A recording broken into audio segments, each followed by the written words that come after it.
Chapter 1. In the year 2050, the Brisbane CBD bustled. 4.2 million people chose the river city as their home, one of whom was Tara Wright. Her eyes were lost on the shimmering river, the reflection of the sun on the water enchanting her. She was tattooed with many piercings, a brooding brunette with sharp eyes. She looked down at the faded cuts on her arms, then returned her gaze to the river. As she paused to take in the vista, people swarmed around her on their way to work. Each one carried an open black umbrella, though it wasn't raining. A red sun burnt through the haze, and there wasn't much green to be seen. She got moving, jostling her way through the crowd without her umbrella up. She wore roller skates as she snaked her way alongside the river, going past the heavily shaded areas that were now such an important part of the city. A passerby bumped into her shoulder as the throng of people thickened. She fired a glare that went unnoticed. She stopped outside Doughnut's and leaned against the wall. Only now did she pop her umbrella. Just those few minutes without one left her feeling cooked. She tapped her wrist and a doughnut was served. She took it and had a bite. Her eyes closed as she took herself someplace else. Anywhere was better than here. She opened them and frowned, then dropped and kicked the remains of the doughnut to a nearby ibis waiting patiently in the shade. The ibis pounced, had a nibble, then walked away. Tara huffed, then picked up the remains of the doughnut and dropped them in a nearby bin. Autonomous cars drove by, passengers glued to their phones. Some of them tooted at one another as the snaking line of traffic progressed. Her eyes rested on the iconic steel cantilever story bridge, which connected Fortitude Valley to Kangaroo Point. It had been named after the prominent public servant, John Douglas Story, and had attracted a toll for 7 years after it first opened in 1940. She could still recall her favourite teacher, Mr. Wardle, at St. Aidan's School telling them about it. She loved bridges, so she had tuned in. At 777 metres long, 74 metres high, and 24 metres wide, the striking structure had only come about due to the public demanding it at a now fabled meeting held at Brisbane Town Hall in 1888. As always, she thought, the only way to get politicians to buckle was to speak loudly and in unity with numbers. How little things had changed 162 years later. Tara sighed and looked down at her phone. She loved visiting here at night when the bridge would shine with the prettiest of lights. The colours changed at different times of the year, with bright, brooding orange being her favourite. She'd come out every night then, safe from the biting sun and a high volume of people. She ported her phone to escape nonsensical reality for just a moment and played a role-playing game named Exiled Kingdoms, where she instructed a female character to run around and bash other characters. She smiled, mashed virtual buttons, then looked up. She weighed up one of her many virtual lives against her real one. This game was so retro she had to run an old virtual version of the Pi Android operating system on it for the game to run well. Here, she was a much-respected cleric. Many of the non-player characters depended on her to complete various missions. The bad guys were easy to manage too.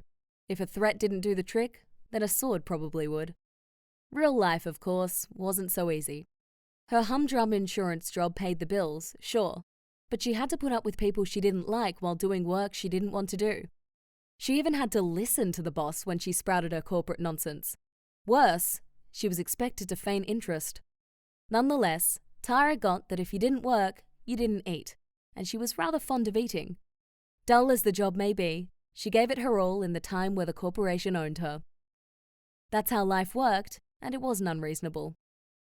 She moved off and spun to take in the river, then glided backwards, struggling to hold her line and balance the umbrella at the same time. A cyclist with a small umbrella affixed to his helmet swerved at the last minute to avoid her. She wheeled back, her face screwed up, then flipped the cyclist the bird. The cyclist shook his finger at her and, oddly, reminded her of Sonic the Hedgehog. She took a deep breath. She was in the wrong, and she supported cyclists over those in cars. It was the greener choice that was good for the planet and your heart. So why was she so short-tempered sometimes? She should have apologized, but instead she let pride and anger take the wheel. She glided over toward a public toilet. She bumped into a moustached, middle-aged businessman wearing a suit who watched her closely. He appeared affronted as his umbrella moved slightly, allowing the sun to scald his face for a moment. Flushed with anger, he adjusted the umbrella hastily to protect himself and made a point of turning so his distrustful eyes could track her. She decided he reminded her of Mario, though without the smile. If he could disappear into a drain pipe about now, that would suit her just fine. "Sorry," she said. He looked away, though his disapproval lingered.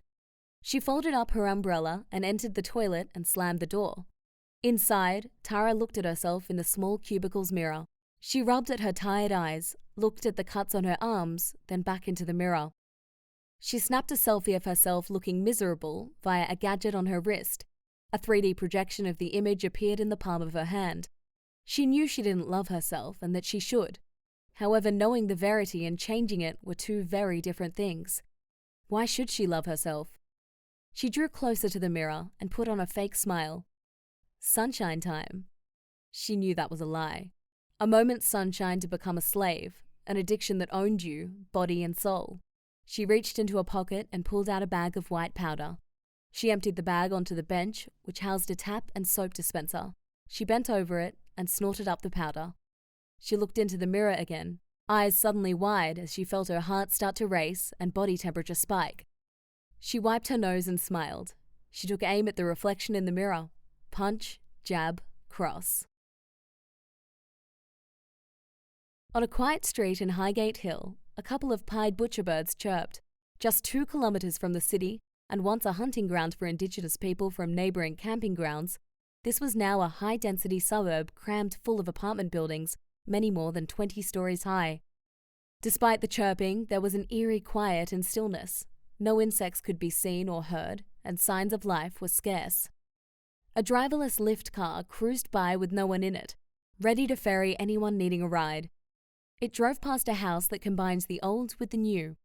It had once been a 19th century workers' cottage, and despite a modernisation renovation, it still retained a double-height chimney. Inside the home's combined kitchen and living area, protest signs about animal and refugee rights adorned the walls. Dina Wright, a woman in her 60s with hawk-like eyes, sat impatiently at a table with her husband Samuel, a proud man with an aquiline nose who fussed around her making pancakes. He huffed. Dina wore a recycled tie-dye t-shirt with frayed hems, a woven skirt, and was adorned with bracelets. Samuel was dressed in more conservative attire, though all of it had been pre-loved when he purchased it. An old rerun of Doctor Who played via 3D projection. The doctor entered his police box and disappeared. Samuel watched with interest. Dina blinked, and the projection vanished. "Some things just aren't relevant anymore," Dina said, looking about them. He frowned at her. He liked Doctor Who. "Uh-huh. Like me, you mean?" "Yes," she muttered unkindly. "Why has our own daughter bumped us 5 times now? It's dinner, a couple of hours of her life." He flipped the pancakes and got the maple syrup from a nearby pantry. "Yes, but she's coming now. If you could try being a bit nicer, she might come more often." "Me? You've heard how she speaks to her sister."